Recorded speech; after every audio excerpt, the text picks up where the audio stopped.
All right, welcome in. Welcome back to another episode of Bears Film Room. My name is Dave, cover the Bears for SM. Joined by my good friend, co-host, writer as well for SM, Ficky. We have a lot of stuff to talk to. I think we've been gone, we haven't gone live in about 5 or 6 days, maybe even a week. But we're excited. I know, Ficky, you've been traveling. You had a wedding last weekend. But there's a lot of Bears news, perhaps some of the best football the Bears offense has played ended up being today, which is awesome. Excited to go live and talk about that. We're going to have our, who's trending up, who's trending down. And of course, we're just going to answer all your guys' questions. So if you have some, I know it's still early, get those in the chat. We'll ask for them later. But it's going to be a really fun, upbeat pod because we have a lot of, I think, positive developments just happening over the last couple of weeks. Of course, we'll get to some of the other stuff, which I don't think there's really anything negative, Ficky, going on right now. It's practice. This is where you have to make mistakes. Yeah, there's no drama or newsworthy headlines, so that's great, right? So yeah, exactly. But again, if you're here, hit that like button, subscribe. We're gonna be talking for the next hour or so. But Fick, before we hop into all this, especially with Caleb Williams and the Bears offense, how you doing, man? How you feeling from all? I think you, like you said, you traveled to Chicago, flew back. I don't know how you're doing it right now, but. Unfortunately, it wasn't to go see training camp. Well, maybe not unfortunately. Yeah. I would have loved to see training camp. That'd have been great. But it was for a friend's wedding. So it's good to see some people you haven't seen in a minute. Had a great time. I love Chicago. I favorite city, especially during the summer. So yeah, I definitely had a good time. But we were talking about off screen. Traveling is just exhausting. It is, right? And I feel like I'm too big for planes. I'm not too tall, but maybe a little too wide. And I'm just like, oh my gosh, I feel like I'm getting crunched in here. So yeah, it feels good to be able to be in my own space and actually sleep and get good sleep. Yeah. No, happy for your friend. And I'm glad you're obviously able to make it there and back safely. How about you though? First off, I don't know if I mentioned this even off. It looks like you have a new pennant right there with the Bears in the back above the phone. Yeah. I had seen it. I was like, I gotta grab this. I was like, so I was like, threw it back there. A little bit more Bears. Good look. Yeah, it works out really well. It's kind of like a retro a little bit, I think. Yeah, it is. With the kind of the vibe. Is it backwards too? Can you see it? I don't know. No, that's straight. It's straight. Okay. Yeah. But I'm excited. Like I said, football, it really does feel like it's here. I do find myself, just seeing the takes on the timeline, not even just with Bears, but everyone else, as far as training camp goes. There'll be a clip of a receiver catching a ball, no defense, and it's like, look how good, the strides he's making, it's just over exaggerated, headlines, which, it's part of the game. But at the same time, as far as the Bears, I think there's a lot to be excited about. Before we hop in, do you have anything? Yeah, I was going to say, can I actually go off that? Obviously the people posting it don't necessarily always believe what's being posted. You're going to embellish a little bit. You want to get the hype, but I actually think it's good for the league, right? Because I think people who actually understand football look at that and go, this is training camp, right? We understand it's training camp, but what it does do is it brings excitement and gets people ready and hyped for week one, right? And brings a lot of the younger kids up and getting them hyped. So I'm kind of okay with it because it's really not doing anything negative. But yeah, you're absolutely right. Every team, every fan base across the NFL has one or two clips a day where it's like, this guy's about to be a future Hall of Famer. And it's just a play on air. You know what I mean? No defense so it's funny. Before we move on though, Dave, I do want to, before I forget this one, I want to show this. Alex, this has to suck. He had training camp tickets. He drove 90 minutes and that practice got canceled. That was on Saturday, right? Or Sunday? And he said, now I'm out of tickets. And they didn't refund him either. Or not refund. They didn't give you a new practice date. So I'm sorry about that, Alex. That sucks. Sorry. Go ahead, Dave. Muted myself. I felt really bad as well. On Saturday, I was not going to be anywhere near my phone, anything Bears camp related. I was not going to be touching on Saturday because I actually ended up going with some friends, kind of floating the river, having just a good time.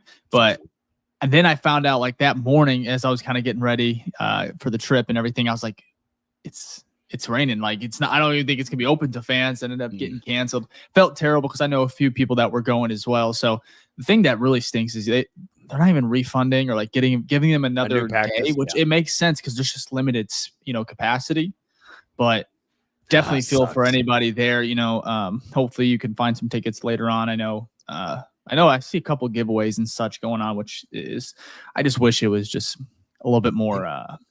They need more capacity. They need to build them up. Honestly, build up the stands. Make them like you can make them bigger. 3 or 4 stories high. Why not, bro? If you want to, if obviously you're not moving to Bourbonnais, you're not getting that back, and that's totally fine. Whatever. But if you want to build up the brand, get people in there. I think, that's the only way, because even if they get that new stadium, they're probably not they're gonna hold camp at Hallis Hall. So, yeah, but yeah, like I said, overall, I feel very, very confident in this team so far where we're at. I kind of wanted to start the show off with, kind of like the headline, which was today. Obviously the best performance out of the offense. There was still a lot of, the defense still fought back, and I think they may have won a few, reps as well. But just focusing on the offense real quick with Caleb Williams, like I said, it's been about 5-6 days since we've talked. Have you been concerned at all about what you've seen from Caleb, all the way up until about yesterday and today, where I think he's really starting to string some things together? And I have a clip here from Ben Johnson, which he talked to this morning to the media, and he gave a really good breakdown of where Caleb was at. So I'll share that after I kind of get your thoughts on this, Vic. I mean, going into it is never great when it's like, it looks rusty, whatever the adjective you want to use of, negative connotation. It's not looking great, but yet it's training camp. It's a new quarterback with a new head coach, new installs, right? New offense. Like, there's going to be these hurdles. I think the issue is with Bears fans, we have, and I say this all the time with a lot of stuff, we have BTSD with things where, we remember the Mitch Trubisky training camps where it was like, it's not looking great. Defense is winning. You know what I mean? Remember that with the Fields training camps. Defense is winning. And so I feel like any sort of glimpse of defense is winning, we're like, this guy sucks, right? But I know we'll talk about the clip today that Ben Johnson talked about, but he also he gave more information to Albert Breer. And then also I think Declan Doyle talked about in a press conference where he was saying, hey, we're flooding Caleb Williams with everything, right? We're trying to see what works, what doesn't, strength, weaknesses. We're basically pushing him to his limits. So you're going to see him fail when, you're getting mass information over and over and over again. It's going to be overwhelming. Not only that, we learned, I think this was an Albert Breer article, that Ben Johnson is basically simulating pressures where Montez Sweat wouldn't get blocked, right? Or defensive end wouldn't get blocked, and Caleb would have to make a quick decision. It's designed to fail, almost like you just said. Right. Simulate. Yeah, practice. I thought that was interesting. But at the same time, that's practice. That's why I was a little like,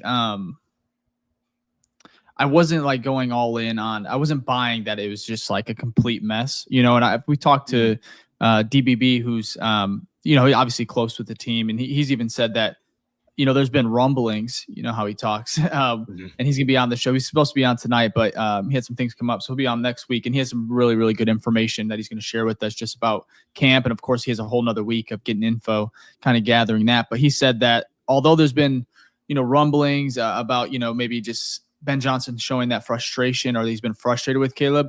He said it's been the opposite. He expects there to be frustration, but he's growing. And that was what Ben talked to the media about this morning as well, where he kind of gave that really encouraging update. But I agree with you. I think that was great article from Breer because I think a lot of people needed that, because there was about a whole week of like, oh, here we go again. Like you said, we heard it with Justin, we heard it with Mitch.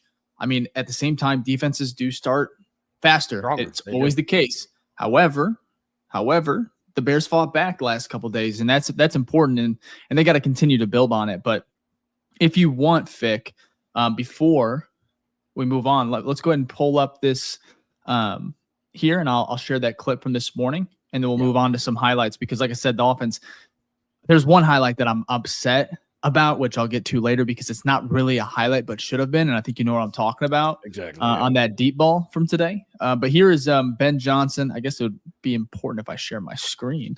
Maybe. Hold on here. A little bit. Got some Ben Johnson here. And like I said, this was an update just on Caleb Williams' progress. And I think it was a really great answer. And I got to give Ben just a lot of credit, because he does give a lot of, there's no fluff as of right now. And that can change week 8, week 9. Right. But right now, end of July training camp, he's doing a really good job with just being open with the media. So Yeah, I probably just see growth. He is so much more comfortable right now. Even yesterday, the walkthrough yesterday, just in terms of moving around. We go from gun to under to the tight ends are moving, the receivers are moving. We're adding a few more every single day, and so I think his process. And I told him this on the player day off. His process is really clean right now. I'm talking about how he's preparing. I'm really pleased with it. He's doing the work behind the scenes that no one else is seeing, and we're starting to see the dividends being paid from it. So, thank you, guys. Love it. That's what I was saying. Go ahead, Vic. I think there's something important about this, though, is that there's validity with what Ben Johnson says and credibility, I should say, because he's also been up there and criticized Caleb. Not like in a way where like this guy sucks, but he's been late here. You remember that we all know the clip where he's like, he was late. He didn't deliver it. So I think it has more weight to it when he praises him because this is the same guy that's going to call Caleb out when he's not doing what he needs to, right? It's much different if you were to hear this from someone and all they do is talk positive about the guy, right? Because then you're like, well, is it just bias? Is this just coach talk so he doesn't have to deal with confrontation or things like that or, aggravating questions? But Ben Johnson, like you said, he's very open with the media, more, maybe not completely, but he's more than what we've seen in Chicago in a long time. So that's why actually hearing that, I actually believe him more than I would someone like Matt Eberflus, where you're just getting fluff in and out every day. So I was writing for an article for Sports Mockery I was going to have tomorrow. It was going to come out tomorrow morning. But one of my notes, the biggest thing, and it's not just today, he threw Luther Burden out, correct? Or not, he didn't. Hold on. Let me take a step back. He pulled him from a rep. And of course he wasn't happy with, I think he was incorrect. It was like a misalignment or something like that. Yeah. And Burden is obviously a rookie. He's missed a lot of time, all of OTAs. So it's going to happen. He scolded him. I think he yelled at him and he pulled him from that rep. He was back in there. His route running is clean. You're seeing it here on the screen. He had a good attitude. Burden's good to go. But I do see a lot of stuff saying he was kicked out of practice or something along those lines. And it's just like we talked about at the beginning of the show. It's a lot of exaggerated stuff. But yeah, Ryan Sandberg. That's tough, man. I didn't get to watch him growing up. I was just not a Cubs podcast, but just saw that comment. Kind of threw me. Yeah, rest in peace, legend. But anyways, one of my notes here, including today, just with Ben Johnson. And I'm not going to go too far back, but for Matt Eberflus and even with Matt Nagy, I would say I never heard as far as like a coach demanding this much. And then also, I guess like polling players, not kicking them out of practice, but like, okay, first team, you're out.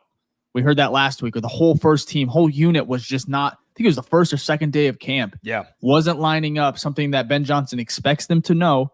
Get the hell out of here. Second team, do it right. And same thing with Burden. Same thing. I think he's been going at Caleb as well. We've heard, obviously, I think that's where you kind of get mixed signals and the news kind of gets a little, foggy, twisted. Yeah, twist. That's the word I'm looking for. It gets twisted because, yes, Ben Johnson is pissed off at Caleb, but it's because he expects more from him, right? And Caleb, you saw this morning from how he performed. And then before that, with the clip I just showed you, Ben Johnson stating, hey, he's getting better. He's doing all the little things in the background. And that's where the progress is truly going to be made 100%. Because that's where he has to make those strides at camp. You can't just learn it, on the fly, at camp. You got to put in the work afterwards. So, and then of course before. And I think that's what he's doing. And Ben Johnson confirmed it. But for me, I'm just saying, I've not seen the last two regimes have this type of accountability. No. Like Matt Eberflus, I saw a really funny quote here. It's not for me. I cannot remember who said it, but it said Matt Eberflus was worried about giving nicknames, and we have Ben Johnson just pulling players from reps, having the whole first unit, first team sit, having the second. It's just the demand, and I think the priorities in the right place. And I'm not saying Eberflus and his staff, was terrible, but at the same time, there's just a night and day difference. And I would even go with Matt Nagy as well. But shout out to the DC though. Why can't I remember his name? Because I think he was awesome that first year that he was there. Vic Fangio. Vic Fangio, I think yeah, he held a lot of his defense accountable. I think that was a little bit different. But all I'm saying is I haven't seen the last two regimes as far as accountability and the ability to just to pull people from practice. And it doesn't matter if you're getting paid millions or if you're a practice squad, or barely, roster bubble type player. It does not matter. Rookie, of course, with Luther Burden today. I just think it is refreshing. And I just don't think we've seen it, at least since I've been truly covering the team. So, well, DJ Moore talked about it when he was being interviewed by Bleacher Report after practice today, and he's like, "Hey, the accountability is real. He's intense. If you're lined up 2 from the hash instead of 1.5 or whatever, maybe inverse, he's like, you're getting pulled. You should know this. You should know. You got to be in your playbook. You got to know your stuff." And that's what happened with Burden, right? It was literally lining up because that can cost you, right? It's the little details that matter. And what we saw last year during training camp was some of those stuff we may have not noticed because we weren't there, but the reports weren't coming out so much about that. But what we noticed later, once Eberflus got fired, more reports came out that those little things during training camp weren't getting addressed. And what happens is that bleeds into the regular season, right? So now you have those mistakes, which then end up making you in close games, turning those games from wins into losses. And now you go from being 9-6 to 6-9, right? Just for example. So, every game, every inch matters in the NFL. You have to be on your P's and Q's and make sure that you're doing everything possible, because literally one mistake can cost you a chance at a Super Bowl. So, I'm happy for it. I'm not mad. I love the old school coaching, right? I love it because that's how it should be. You should be held accountable. I wouldn't even say it's old school. I get that old school term, but I think it's what's the word? It's just being a professional, right? It's just I agree. You're at the highest level. Yeah. And it doesn't, there's no sugarcoating. I don't care if you're a superstar, a DJ Moore, a Caleb Williams, where you're face of a city, right? Caleb is, some people would be a little nervous, right? And I guess it helps that Ben Johnson's getting paid big time money, right? So he doesn't care about the dollar signs as far as next to the player, but face of the city. Caleb needed to be coached like that. He didn't get it last year. And he's getting it this year, and that's what matters. So overall, I think today was just I hope what I want to see is we've seen Mitch have good days. We've seen Justin have good days. And I'm not trying to be a Debbie Downer. I'm just trying to be honest. 2 practices in a row where I think we've seen really, really good growth, a lot of strides. And now I just want to see consistency. He can have a bad day, but I want to have 3-4 good days mixed in there, right? Where he's battling, and the defense, we saw it's going to fight. It's going to shut this offense down in I think in moments.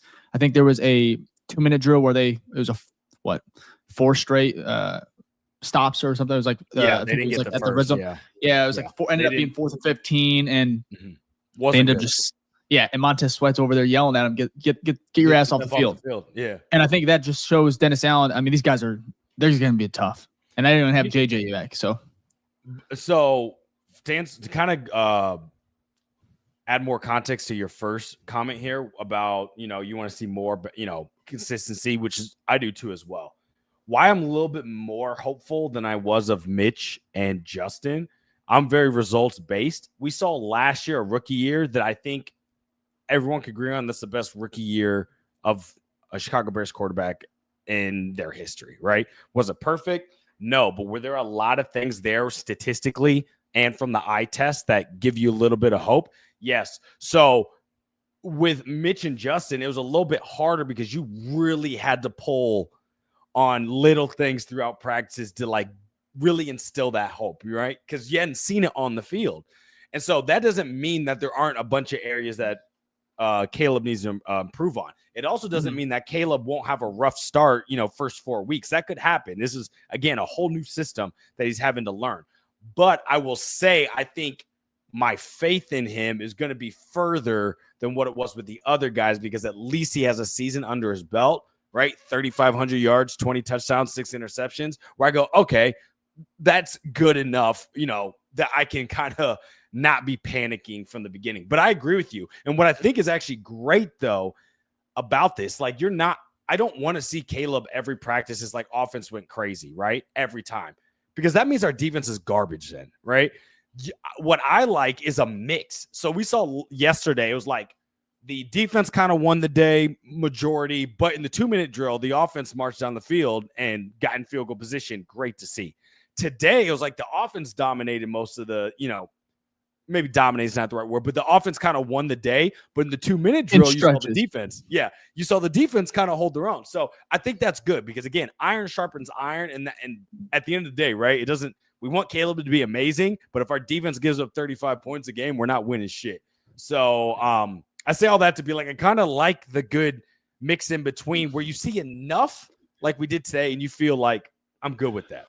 Well, I think it's a healthy, what you said is spot on because you want a healthy, competitive environment where you don't want the offense walking over the defense because that probably speaks more about your defense than your offense. And what we saw today, parts of yesterday, was a back and forth, a tug of war, right? And a lot of times the Bears defense is winning that. And to be able to go, 2 weeks from now and be like, okay, no, we continuously have seen the offense fight, right? Where they're winning reps, winning, 11 on 11s, team drills. They're I think just fighting back is so important and it gives you a little bit of hope. And then I think the progress with Caleb, I mean, he looks more comfortable under center. He's, on play action, which we're going to show a shot here to, I think it was to DJ Moore. Mm-hmm. I guess I can bring it up. Was it not play action? I think it was. It was under center play action. Yeah, exactly. But he's getting more comfortable in that. And I think it was Ben Johnson that said it was something that he wanted to kind of point out that he is starting to it's starting to kind of slow down. Sorry, we have a stranger in the stream. We'll get him out in a minute. But here I think it is. You can see it, right? Yeah. Caleb Williams, obviously orange right here. DJ Moore going in motion, and then I'll just play it, and then we'll go from there.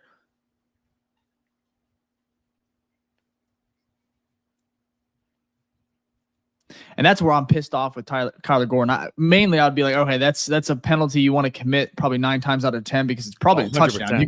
Here, you can see the ball. I mean, that's a touchdown. If he does not, you can see. I want to zoom in a little bit. I will. Hold on.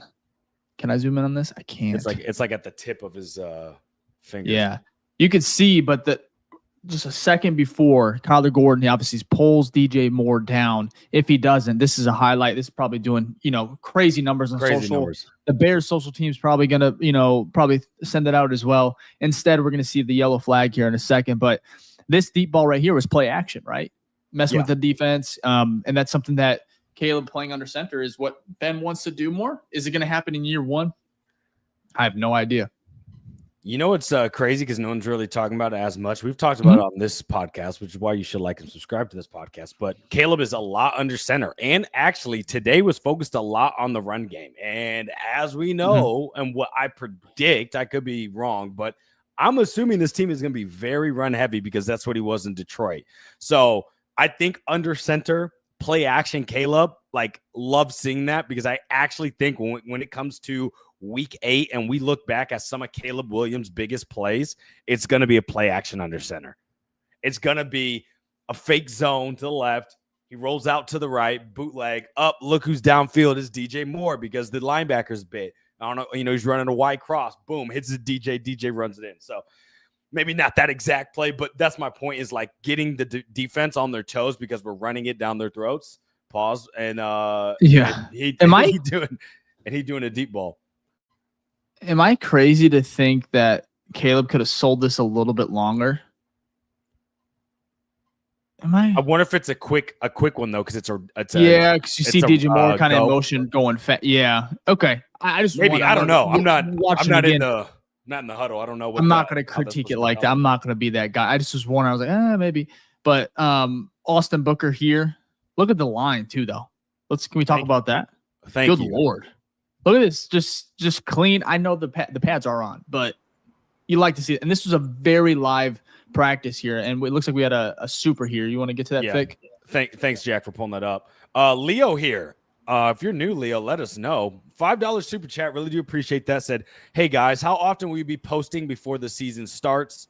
We will be going live twice a week. all the way from this. Actually, our next show will be twice a week, and we'll be doing that all the way till the season ends. Typically, once games start, because the first preseason game is not till August 10th. Typically, how it works is we'll do like a pre-game show, like a preview show. Typically, like Wednesday, Thursday, Tuesday through Thursday, somewhere in there. Sometimes Friday, and then post-game will be literally right after the game ends. Like normally, it's anywhere from depending on how the game ends. Reactions. It could be anything from 5 minutes to about 30 minutes out, but somewhere within that range, we get going. We try not to do 30. We try to go as soon as we can just to kind of get that going with you guys. Yeah. But it is, Ficky said it perfectly. August to about February is we have 2 episodes a week for you. If you were with us during the off season, we just did 1 episode a week just because it's the off season. There's not as much content. However, we're back starting here in a couple days because July is basically over, which is crazy. But I think it was Leo. Thank you again for that super. We really one more as appreciate well. William sent one in earlier for $4.99. Thank you, William. Said, how polarizing is Caleb Williams as Chicago sport athlete to outside like national media? Because the way people want this kid to fail is crazy right now. Yeah, I mean that is. Let me take that true. actually. Yeah, please. Well, I think we all can give a little insight of that. You can pull it back up, Jack, real quick. Yeah, no problem. Just to make sure. How polarizing is he outside of the national? Okay. Yeah, for me, I think he's just so different. Obviously, he's pretty chill, but I think he does some things that some people don't like. I'm not going to bring him up to put ammo, but he's just different, right? He's also kind of like almost like a superstar prior to entering the NFL. So he meets all these really, really cool people. Obviously, you saw him this summer where he's just enjoying his life, but he doesn't post workouts really outside of like a couple this offseason. So right, I think some people just not like Justin. I'm not saying it's a bad thing. It's just Justin. I feel like there's always something. He had a photographer kind of on him. And so for me, I think just all of those variables, he's just easy not to like, I guess, from the outside looking in. And of course, I think there's always types of athletes like that. You have some guys in the NBA, baseball. It's just what it is. So for me, I kind of like it because I think as soon as he starts playing well, it's just going to explode for him as far as just his popularity because he's already pretty popular. But man, that next level to be the guy in Chicago and to be the guy that, if he eclipses 4,000 yards, if he has 30 touchdowns, if he starts breaking records and becoming the guy, the franchise guy that we've just never had, he may be even hated more. Probably. I'll be honest. I think he could be that guy. It's like, a lightning rod. And we may have to defend him. But exactly. I love it too. But anyways, Jack, what about you, man? I want to hear your thoughts on this. And welcome to the show. It's gonna be a rough one here. The narrative this week that has come out about Caleb like struggling in Ben's offense, Ben's tired of him, Ben's doing this, Caleb's doing that. Like it's so crazily stupid that I can't believe that people like buy it. And I don't know if it's like just like hate, like a troll thing. I don't know if it's people actually believing it. Like, dude, they're fucking practicing here. You know what I mean? Like, it's practice. Like when you play basketball in high school and then coach would be like, you need to practice your free throws, and you practice your free throws and you miss half of them. You're practicing it for a fucking reason, right? And so like we're learning a whole new offense under a whole new person with a bunch of new people. Like, of course there's going to be like a struggle. You know what I mean? So I just all over Twitter, it's been like Caleb's really struggling. Like, is he the guy? And it's nuts to me. Like I made the joke about Tyson, like people saying like Bayesian needs to start. What the fuck? Have you seen him play? Like, I mean, that's nuts. In totality, like this guy was the first overall pick for a reason. And this year, I mean, the third practice, he threw a few interceptions, right? Like it is what it is. We will move forward. The season will start for another month. Shut the fuck up. It's crazy. It is wild though. I mean, like people, and I mean, it's kind of what you get right now. You're getting it's training camp. People are trying to get any sort of excitement or negative energy out there. And Caleb is an easy target. He just is. I think his big goals too, right? His screensaver. He was on Hard Knocks. He's just a global. Like a lot of people know who he is, right? And a lot of people have opinions on him. But I think that hate it may actually. I said it might go up if he starts to win. I think if he starts to win and be successful, people are going to realize, like you've seen it already last year in the times they lost, like in brutal ways. The way he was just accountable, right? There was questions about how he'd handle the media, all those things. I mean, he was a leader through and through last year. the body language thing, I don't think was bad at all. Obviously, because DJ Moore kind of really took the spotlight from that. But for me, it was more of like, you saw how much he cared, right? In the way they lost, he was pissed off. He didn't really throw Flus under the bus.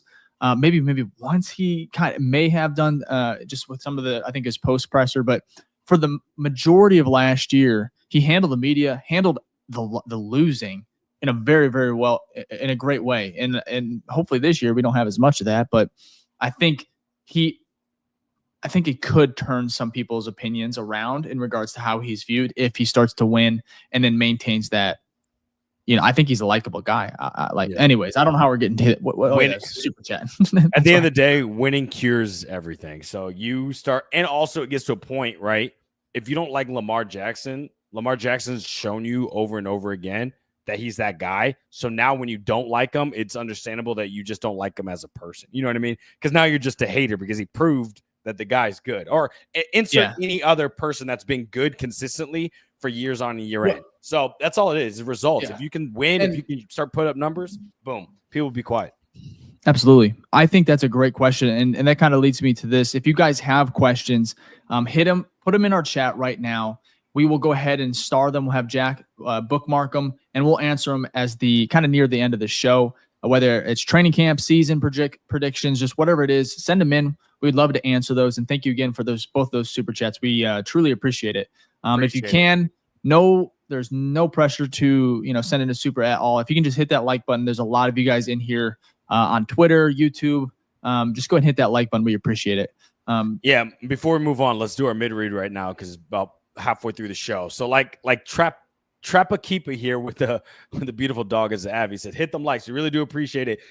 Hit like, subscribe if you haven't already. I think less than like 70% of you, or more than like 70% of you, watch the show, which we love, but have not subscribed. So please subscribe. Really helps out the show. Also, if this is your first time here, I think Ron right here said it's his first time. Please leave a hashtag New Face Gang in the chat. We'll give you a shout out before the end of the show. So hashtag New Face Gang. We'll give you a shout out just like we did here to Ron. Appreciate it. Thank you, Ron, for watching the BFR show, the #1 show for the fans, by the fans, where Dave, Jack, and I are fans just like y'all, and we report training camp news, get excited for the news, critique the team as a fan would, go through the ups and downs of the season like any fan would, and that's what we're trying to do here, is build the #1 show for the fans, by the fans, because that's what we are here. Now, if you're just not your first time here, and you've been on this show, you've been watching us for a minute now, please leave a hashtag OG in the chat, and we'll give you a shout out before the end of the show as well. We appreciate that. That's just free. We love to give back to y'all as fans. Y'all deserve shout outs. But if you really want to get a full shout out, more time on it, you can do so by joining our BFR Den on Patreon, where we have monthly giveaways, monthly exclusives like giveaways, private Zoom calls, mailbag episodes, and much, much more to come. And we're working on a bunch of great value to add to that. I do want to say to our Patreon members right now that we will, since I was gone, next week is when we're going to probably do our private Zoom and giveaways and things like that. I'll post the calendar and the Patreon this week. So appreciate y'all's patience on that. But like I said, if you want to get a shout out as well, you can by joining the Patreon, because you get all of our Patreon members get a shout out. So first off, to our Hall of Fame Grizzly members, we got Michael, Gage, Phillip, Michael Berry, Thomas Whitty, and Tito. Shout out to y'all. Thank y'all for being Hall of Fame Patrons. And then also shout out to our rookie Grizzlies, Alex, who's in the chat. Sorry again for you not being able to practice. That sucks. Chris, Jason, and Kayla, we appreciate the support there. Just want to say that we have 2 tiers for Patreon members. If our Hall of Fame tier is $10 a month, like 2 cups of coffee, and with that you get our private Zoom call and every other value add that we have. And then our rookie tier, which is $3, cheaper than a cup of coffee, that gives you everything but the private Zoom call every month. You still give monthly giveaways, things like that, right? And also you can just join for free if you just want to see what our schedules look like, what type of content we drop in there. Just so if you're not ready to join yet, that's totally fine. So if you want to support us in that way, we really do appreciate it. We're trying to grow a community there. We have a private Discord access as well. All bunch of value that we're trying to add there. Once we start doing live events, you guys will get special access and things like that. So really do appreciate it. Also, last thing here, if you want to look fly during the season, you can support us by going to the BFRstore.com. We have new shirts, hoodies, hats, mugs for our Saturday calls that we like to have every once in a while in the off season. Bunch of great stuff on there. You can go to the bfrstore.com and buy something for you, your family, whoever it is, a friend, things like that, if you want to look fly this season. Again, we appreciate all the support for the store and the Patreon. All the proceeds from that go right back into the show so we can keep giving you guys fire content. And again, like and subscribe if you haven't already. Leave your hashtags in the chat. We'll give you a shout out before the end of the show. And also, we just really, really, really appreciate you guys' support as we're grinding to get to 10,000 before the season starts. So thank you all for that. Thank you for being part of the number one show for the fans, by the fans, the BFR podcast. All right, Dave. Yeah, absolutely. And then if you can, like I said, I'll have an article out on Sports Mockery tomorrow. Be sure to check that out. All your Chicago sports news over at sportsmockery.com. Like I said, I cover the team, and so does Fick over there, and the support has been unreal. So if you can, like I said, hit that like button. We appreciate it. But I see a lot of questions in here. One about Loveland, another one about the Bears community. So get those in there. We're going to go ahead and bookmark them, and we're going to get to them here shortly. Maybe we'll answer a couple here in the next couple minutes and then save the rest for the end of the show. But again, a lot of people on the YouTube chat. We appreciate it, and keep sending them in. One thing I wanted to bring up was this trick play from, I think this one was from yesterday, that I kind of I love seeing it. However, this was something that got a lot of traction negatively because it's an install one, but on Twitter, people talked about how slow and sloppy it was. I guess pause there. But anyways, it really was an install. So basically they're going half speed. I'm going to go ahead and play it here. I love this I like seeing this behind the scenes stuff because first of all, how quickly they got to the line here was impressive. You didn't see that last year. And then secondly, I like the tricker, right? Ben Johnson from Detroit. We want to see this. It's a double pass over to Caleb from DJ, bobbles it, and then just throws a hospital ball. But that's just not a hospital, just a normal pass, right? It's not full speed, but I love seeing this type of stuff already being implemented, 6 days in. And we got another super here. Do you want to bring that up? This is from Tito. Our man Tito, $5. Thank you, Tito. He goes, I want to get hype, boys, but you know how I'm feeling. I'm just praying all this hard coaching pays off, but I'm loving what I'm seeing so far. I agree, Tito. I think we're all in the same boat where we just cautiously optimistic. It feels a little different. Cautiously optimistic is a good word. I'm hoping it is this time, but at the end of the day, I guess we won't know until we know. Till the games are played. I have a prediction. First trick play is going to be by who? Who would you think? I don't think you guys would guess this. I know why. Think. Who do you think? I'm saying Darnell Wright. Okay, that's a good one. That could be. Mm-hmm. Jack, do you have someone you think it'll be? Darnell Wright would be a fun one. If there's anyone I could pick, and that I could choose, it'd be Darnell Wright, just because I can't even imagine what that would look like. That'd be awesome. That would be great to see. Let me float a name out there, and I'm gonna tell you why. Okay. Roshan Johnson. Why? People forget this man in high school was a number 2 quarterback in the state of Texas. This man was a quarterback, knows how to throw. We've never seen him throw in a game, so there's that element of surprise. I'm just saying there might be something where it's a little pitch to Rojo, and then boom, he knows how to throw a dot. Quarterback for 10 plus years, and he ends up being the guy, right? Because it's not a starter either. So it's going to be hard. Yeah, I don't know how it is going to be. At the end of the day, I think there's going to be some trick stuff in regards to what Ben Johnson's bringing to Chicago. But right now, I just like I like that they're already implementing it, right? So yeah, for sure. They have to, right? So, and I think last year, I did an article on this where the Lions led the league in trick plays.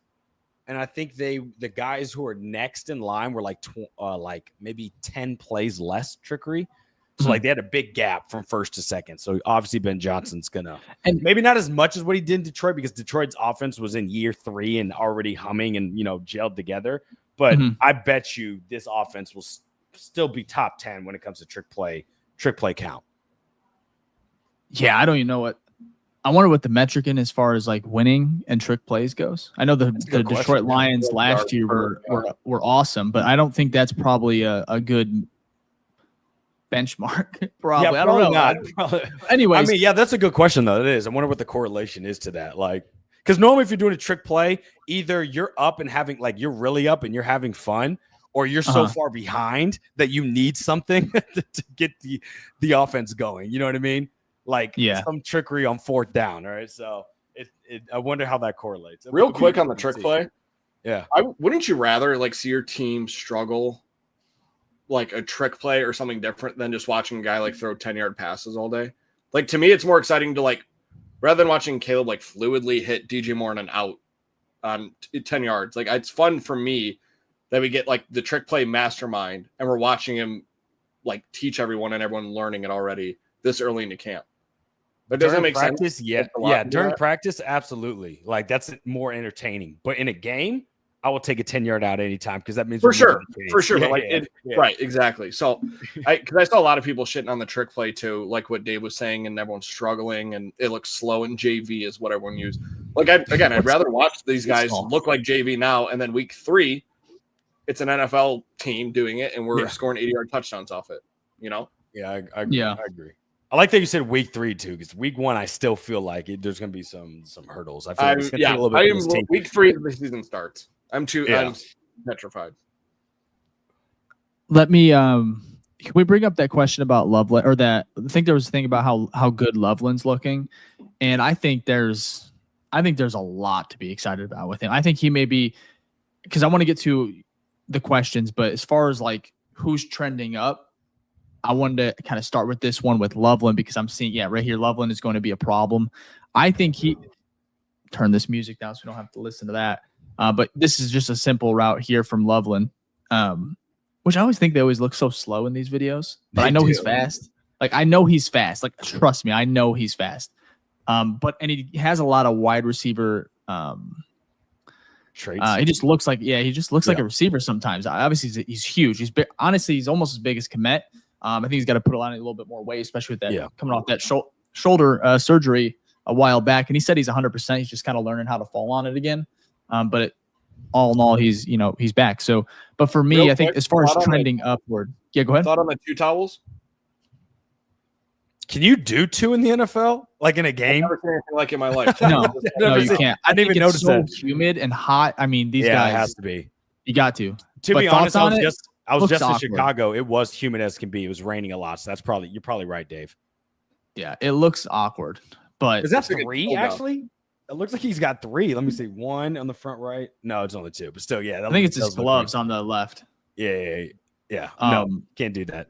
But I think Loveland, as far as doing guys that are trending up, I think he is every single day he's making a play, if not 2. And I think he's going to be really good. I know I said tight end 1. I think on a comment, I was talking to somebody. I was like, I feel like he could be tight end 1 just because of his receiving skills.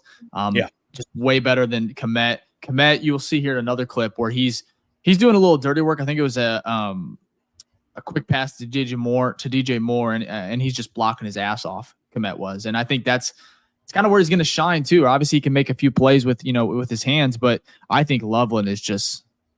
I think Loveland gets more targets. He's a weapon, dude. I think I said that. A couple episodes. I was like, wouldn't be. Now it's not going to be. I don't necessarily think it's going to be by a lot, but I could see a possibility. Let's say I'm just making up these targets. Komet has 52 targets, right? Or 65 targets, and Loveland has like 72 by the end of the year, right? Where it's more of like a 55-45 split, like percentage-wise. I could see it because Ben Johnson loves his dual tight ends, but this is more of the Sam Laporta tight end that he had in Detroit than Cole Komet is. And that's not saying I've given up on Cole Komet. I just think Cole Komet's going to be used differently than maybe what we've seen previously. I think that's well said. Who's your trending up right now, Vic? Trending up right now, I'm probably going to go, Jack's going to love this one.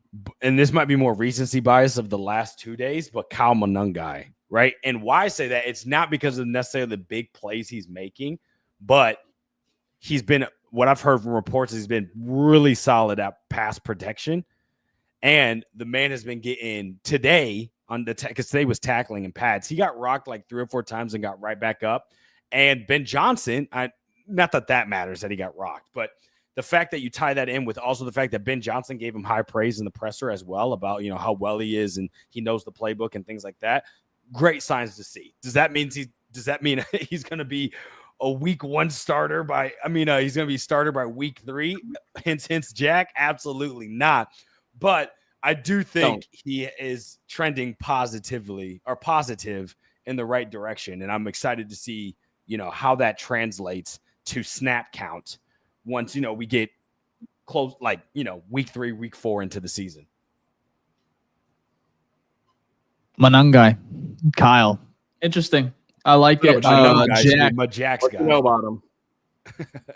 Jack, who do you have right now if you had to choose somebody?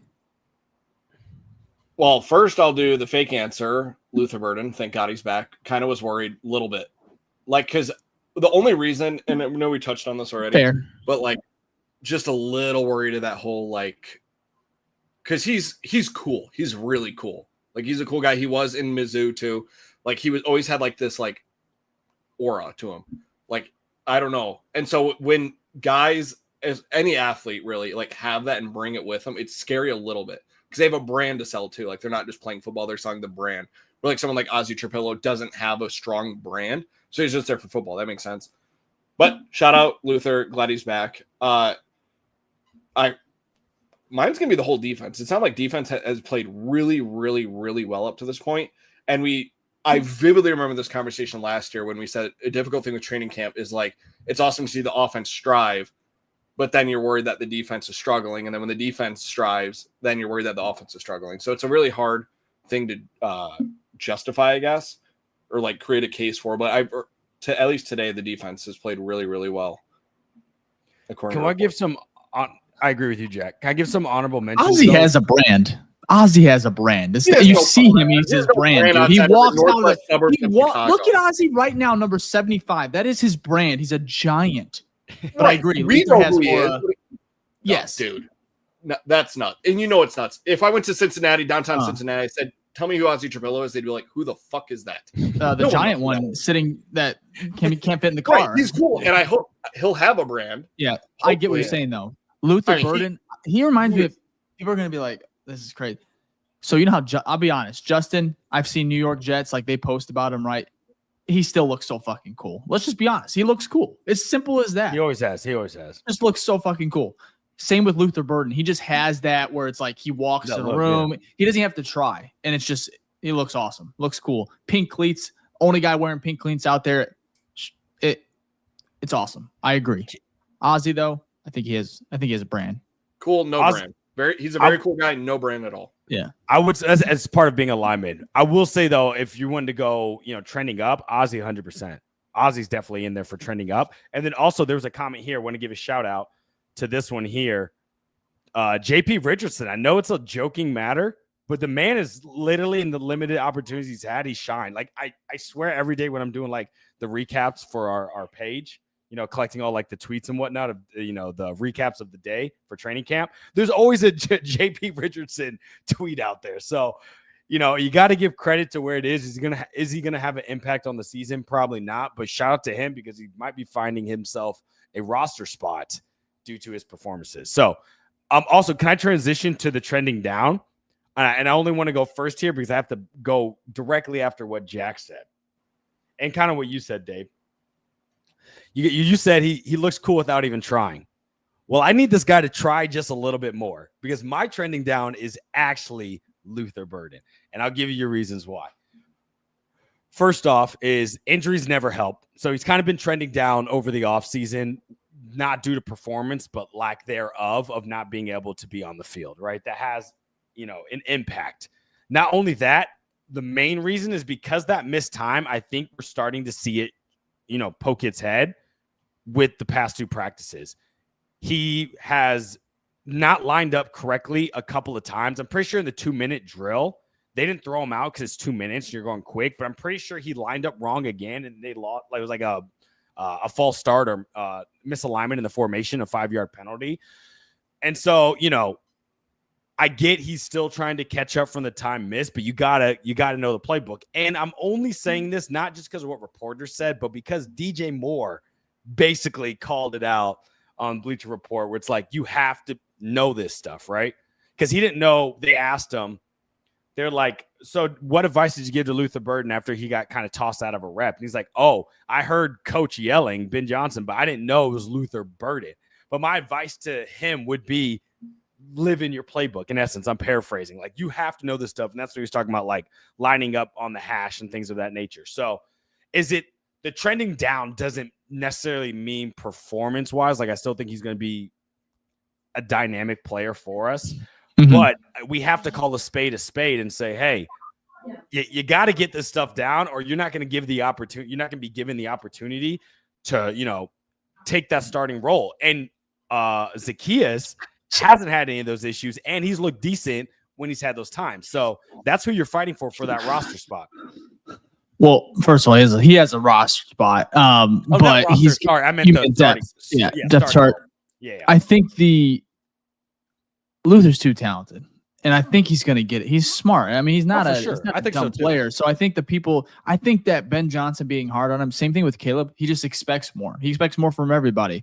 I guarantee you 2 weeks from now, there won't be a damn word about Luther Burden, penalties, snaps, not knowing. He's going to be fine as long as there's no injury. He's going to be good to go. I'm excited to watch him. I don't know. I'm sure he's going to play a little bit.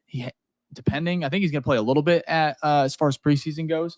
But I think the biggest thing for me is with Luther, he was already returning punts today and yesterday. Mm-hmm. That's interesting right there. That carves out our little role. I'm not sure if that's 100% going to be him. He's a weapon. I think he returned at least one during Mizzou. So I get your concern there, but at the same time, a little bit of pushback. It's going to be fine. Mine is trending. Mine's more trending down based off of what's happening now, not me thinking projection like this guy's not going to do well. But like, if you were to ask me who's trending down based off the past 2 practices, the guy who's been making a lot of mental mistakes. But does that mean it can't be corrected? Absolutely it can. And we have a lot of time. And also it's good that we have a Luther Burden with Matt Eberflus. I might have concerns because I don't know if that stuff's going to get corrected. Luther Burden with Ben Johnson, I'm like, okay, that gets ironed out. I'm not really concerned about that. So that's kind of my perspective on it. Trending down is a tough one. I don't even know if I have one. I think Luther makes sense, but not that I agree 100%, but I get it. I think he's the easy one just because he's really the only one that hasn't been there outside of, I know Jalen Johnson, but I'm not going to say he's trending down. He's going to be fine. It sucks. He's going to be out about a month, but I guess Shamar Turner, he's injured. Yeah. I don't know how much we're going to see out of him. I hate it's practice, and I think everyone's obviously getting better, and it's still, about a week or so, a little bit more, a week or more into camp. But I would say Turner's injury, that sucks. I think we're going to be fine. Grady Jarrett's looked great, but I'd say Shamar Stewart, I guess he's trending all the way down because he's hurt for a little bit. So for me, you hate injuries, and I think that's the biggest thing here. Kind of ties into Luther and how you're picking him. Missing time right now is huge. It's huge. And then no less, they're both rookies. So not great. That was number Jack, 2 do you on my have list. any you want to add? Otherwise, we'll get to these questions. No, it's hard to do a trending down when you don't know. It is to go off of. Yeah. It's really just injuries, missing time for young guys. That's the big thing. Tough. Yeah. Well, because if you're having a bad, well, I'll leave it at that. Let's get to these questions. If you guys have any others, whether you're on Twitter, YouTube, go ahead and send them in right now. We're going to go ahead and rapid fire, get these out of here. We'll answer them. Again, thank you so much for the support. Everyone that's liked all the super chats today. We appreciate it. Jack, if you want to bring up the first one. Oh, Bairden Live, who I think said earlier in the show, you're going to be at training camp. And by the way, I'm pretty sure on Twitter, you were at training camp already. So you got 2 tickets. That's crazy. Good stuff. But he said, is 12 wins too much, you think? I'm going to be quick and say, oh my God. Yes. Yes. That's a lot. That's a lot. Love to know your guys' thoughts, though. Yeah, I would love 12 wins, but that is, I can't imagine that. It's a tough division. 12 wins, I think, is the ceiling, best case scenario. Not even ceiling, just like, you just surpassed destroyed it, the yeah. ceiling. Yeah, it's Yeah. like, oh my gosh, they're here. Caleb's legit. 12 wins would be awesome. I don't think so. I think you're more looking at 9 to 10. It's going to be a dogfight in the division no matter what, just because even if JJ McCarthy isn't the guy, I think it's going to be tough. So I love the 12 wins, but I mean, think about how good that defense was in 2018. I think they finished with 12 wins. And I don't think we're anywhere near that on either side, but we'll see. So Jack, what 10 about for me. you? Yeah, I know you guys know my answer. Obviously, it's not too much. It's improbable, not likely, but it's not too much. Could I see it? For sure, I could see it. Caleb, lock the fuck in. Give me at least first half of the season. Like I want, I don't even know what ideal record I'd want. Let's say week 9. Like if we can be 6-3, why not us? Why not us? But yeah, no, not impossible. Is 12 wins, was that the past 3 seasons totals together get you past 12? Well, we Don't do 5. this, Vic. You know it's different. Don't do this. Was it 5 last year? Oh my 5 the year God. before? Next question. What are we? Come on, man. Yeah, maybe that's what he meant. He maybe meant 2 seasons combined. Let's go to the next one. Oh, we got Tony Moy here on YouTube said, is there a battle between Santos versus Kim? No. I mean, is there a battle? Sure. Is Santos going to lose it? I don't think so. You guys' thoughts? Yeah, Hightower talked about, it is good to keep 2 kickers on the roster right now, competitive wise. Santos looks fine. He hit from 55 today. His leg is just not, I don't know. He's so accurate. I can't say anything about him, but as soon as he starts missing kicks, I'm going to be the first one to be like, all right, here we go. But I think he's really, really good. I think he's probably a top 10 kicker in the league right now, even with not being able to hit from 65 plus. I think he's just so accurate, and not to have a kicker problem is great. I don't know if you can carry. Obviously, I think we might have someone on the practice. No, I don't think they carry kickers on the practice squad. So, but Santos is the guy. So, yep, agreed. There's 0% chance that Kim makes roster by week 1. Unless injury, which we're not hoping for. Yeah. Okay. Scott here on YouTube said, if the Bears start off cold, how long till the concern for the team and Caleb specifically starts to become real? Week 1. I mean, Week from 1. fans, it's probably going to be worse. From the media, everywhere. Media. Dude, we lose the Monday night in a bad way where we score no points, or we score 10. I look at the NFL 4-game chapters. Because you I see it all the time. You see it all the time. Teams that start off bad, the first 4, they're not even the same team to what they are in the end. Now, is there going to be some concern? Yes, but it's a new head coach, new offense, new defense too. So. Look at Colin Cowherd, Cowherd right now, and nothing against them or anything. They're already. He had a rough week of training camp. Yeah, the first week he had a rough start. It was tough, and there was not even Colin. Everywhere was just Caleb's struggling. That. You lose week 1 in a bad fashion, I guarantee you it's gonna be there's gonna be is it real? Is it real concern though? That's the thing. Real. I don't think it's for if you know the team or football, it's really not. So let's re-answer this for Scott. That question for us, if we're how I would feel. First of all, it'd suck losing week 1 no matter what. Sure. I think the 4-game chapters is perfect. Those first 4 games, iron some stuff out. Those next 4, I think, is really crucial as far as. However, the Bears' schedule early on, I think you got to get some of these wins, man. I think Minnesota's a very. I don't know how Justin Jefferson's doing. I know he had a hamstring injury where he might be out a month. I think. I don't know if I read that correct. Addison's out too, right? Because of the legal stuff. Possibly. Yeah, he'll be out first half of the season. Yeah. Bloody hell. This is a winnable game. Look, it's always been winnable. We're all going to be pissed if we don't win. Oh, that's what I was just going to say. Is I'd be furious. You want to talk about concern? Give me a half of football. If we play the first half rough, I'll be all over the place. Oh yeah, I won't doubt that one bit. I agree. Doubt that one bit.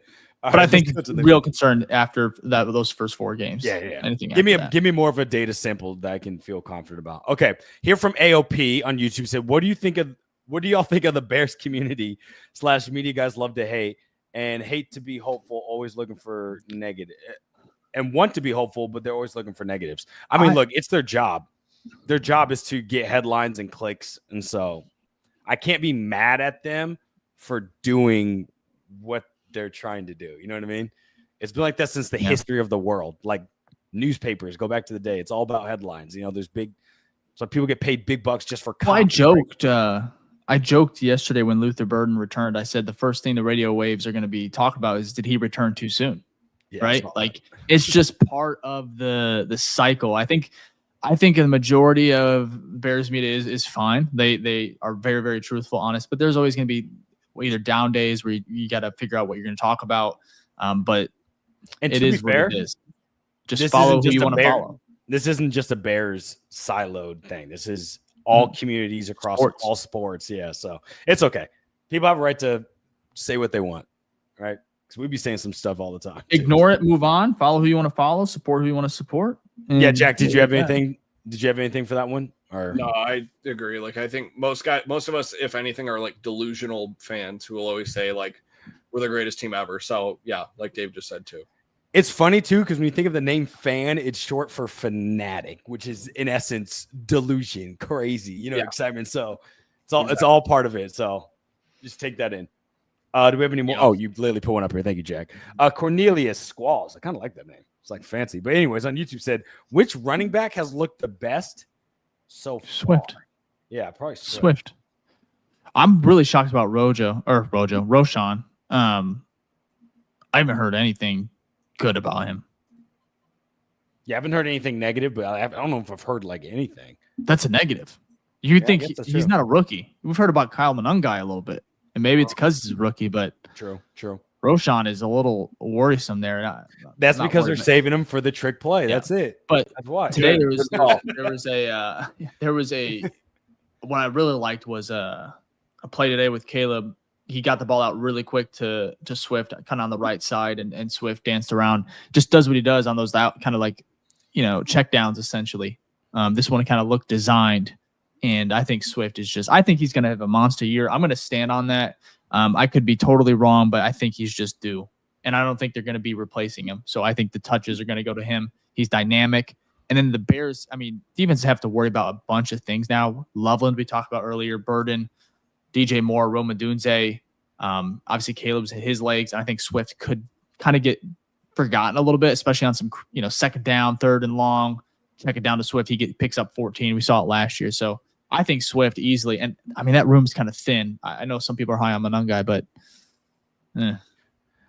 Also, the thing that Caleb's learning this offseason is check downs, like take the open look. So I think he's going to get more receptions as well, because Caleb's not going to be sitting there trying to get to his fourth progression. You know what I mean?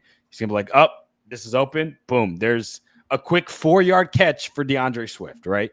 And there's going to be a couple of those where that 4-yard catch or 2-yard catch, or even a catch behind the line of scrimmage, turns into one broken tackle that goes for 20 yards, because we saw that last year. So yeah, there's definitely probably more ample opportunities for DeAndre to get more plays this year, I would say. Yeah, so I agree with you. Also, I know we have a few more questions. We'll get to them. We're 4 subscribers away from 8,600. If you can, hit that subscribe button for us. I know there's a lot of you guys on YouTube. We're about 4 away. If you can, help us out. It would be great before we head out of here.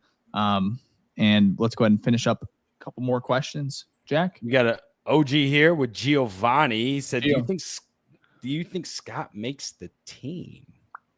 It's a good one. I'm going to let someone else go because I'm not sure. Yeah. Okay. Dave says yes. Jack, what about you? You think Tyler Scott makes the team? I don't know. The odds are kind of stacked against him. I don't know too big on like our depth guys. Like, I don't know like the back line, but like it doesn't help to add Luther. It doesn't help to add Zacchaeus. Like and Duvernay. Right. And Duvernay. That's what I mean. So like those are like in my head, including DJ Rome. Yeah. You can go DJ Rome, Luther, Zacchaeus, Duvernay. Like that's 5 already. And then I don't know who like the back 4 would be. Practice squad maybe. But normally, I think last year we carried 6. 5 would be kind of risky. 5 would be too. Yeah, I think last year we carried 6, and I think the year before that we carried like 7. I know there's a year we carried 7. So he's definitely could make the year for sure. It'll be interesting. He's definitely 6 or 7 right now. Yeah, he's 6 or 7, which is not great. So he's on the fringe. So it could go either way. The question, though, is he normally doesn't play that much special teams, and that's typically what makes you make the team, right? Yeah. That's normally how you secure a spot when you're the 6th person on the depth chart. So the question is, because he's at least we don't know with this new regime, maybe he is on special teams, but does he secure a spot? Or maybe he's gotten better. Or maybe Ben Johnson looks at him and says, hey, look, you've got speed. I can make you work more than what you have. I don't know. He's made a few nice catches too. We've seen some highlights from him, so it'll be interesting. Yeah, I'm not even sure. I'm not even sure how to answer that. Gut feeling, yes. Yeah, I'm gonna say maybe, leaning a little bit more yes than no. But okay, is it just shout outs, Jack? That's it. Awesome. Thank you all for the questions. Appreciate it. You want me to get these shout outs, Vic? Or you want? What do you say? Say you can if you want. Go ahead. Raise your mic. I know. So I don't know. I know That's sometimes it cuts out. I know. Inside stuff right now. Your mic's working, so you go. For those that don't know, whenever we do this music, it kind of goes in and out, but I think it's fixed. Okay, yeah, we don't know why that. Every time we do music, StreamYard, come on, fix it. But every time we play the music, my mic goes out. Oh, but anyways, here we go. Tito, OG Triple here. Hashtag OG. We appreciate you, Tito. Thank you so much for the $5 super chat as well. We got Gio in here. Thank you for the question with the hashtag OG. Had a great time at my first Bears training camp, and I'll be there again tomorrow. Awesome. Love that for you. We love a good training camp. Vizzo Joe in here with the hashtag OG and has the GOAT as the Abby. Really do appreciate that, Vizzo. Gage, who is a Patreon member, also Tito was as well. Appreciate you. But he says, I'm subscribed. Hashtag OG. Hashtag the first OG. We appreciate that. Barden Live with the hashtag OG. Why do I always say Barden? It's Bear Den Live, which makes way more sense. Hashtag OG. Appreciate that, Bear Den. Enjoy training camp tomorrow. We got Leo in here who also gave a super chat. Appreciate that, Leo. Said, Jack is right. All that shit Dan Orlovsky said about Caleb, he will need years to get Johnson's offense going, comparing him to the other draft picks in his class. Hashtag OG. Yeah, that comment was a little bit interesting. I mean, I kind of get the premise, but years is wild. Plastic Rockets here with the hashtag OG with the let's go. Appreciate that, Plastic.